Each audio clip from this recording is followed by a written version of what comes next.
Friends, PC ഹിൻസ ടോപ്പിക്സിലേക്ക് ഏവർക്കും സ്വാഗതം. അപ്പോൾ നമുക്ക് നോക്കാം ദേശീയ ചിഹ്നങ്ങളെക്കുറിച്ച്. ദേശീയ പതാകയെ ഭരണഘടനാ നിർമ്മാണ സഭ അംഗീകരിച്ചത് എന്നാണ്?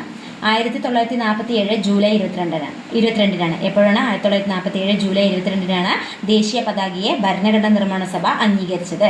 ദേശീയ പതാകയെ ഭരണഘടനാ നിർമ്മാണ സഭ അംഗീകരിച്ചത് എപ്പോഴാണ്? 1947 ജൂലൈ 22-ന്.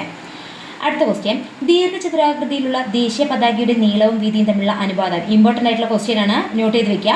3:2. ദീർഘചതുരാകൃതിയിലുള്ള ദേശീയ പതാകയുടെ നീളവും വീതിയും തമ്മിലുള്ള അനുപാതം അത് 3:2 ആണ്. അടുത്ത ക്വസ്റ്റ്യൻ, ഇന്ത്യൻ ദേശീയ പതാകയുടെ ശില്പി ആരാണ്? പിംഗലി വെങ്കയ്യ. ആരാണ്? പിംഗലി വെങ്കയ്യാണ് ദേശീയ പതാകയുടെ ശില്പി എന്നറിയപ്പെടുന്നത്. ഇന്ത്യൻ ദേശീയ പതാകയുടെ 30 രൂപകൽപ്പനകൾ ഉൾപ്പെടുന്ന പുസ്തകം 1916 പ്രസിദ്ധീകരിച്ചത് ആരാണ്? പിംഗലി വെങ്കയ്യാണ്. ആരാണ്?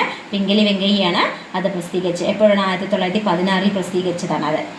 അടുത്ത ക്വസ്റ്റ്യൻ, ഇന്ത്യയിലെ ദേശീയ പതാക നിർമ്മാണശാല എവിടെയാണ്? കർണാടകയിലെ ഹുബള്ളിയിലാണ് ദേശീയ പതാകയുടെ നിർമ്മാണശാല.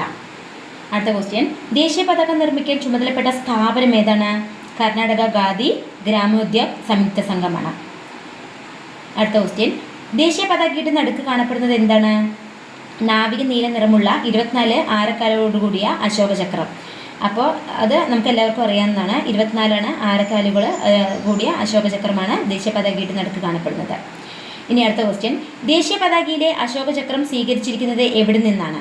അത് ഉത്തർപ്രദേശിലെ സാരനാഥിലെ അശോക സ്തംഭത്തിൽ നിന്നുമാണ് ദേശീയ പതാകയിലെ അശോക ചക്രം സ്വീകരിച്ചിരിക്കുന്നത്.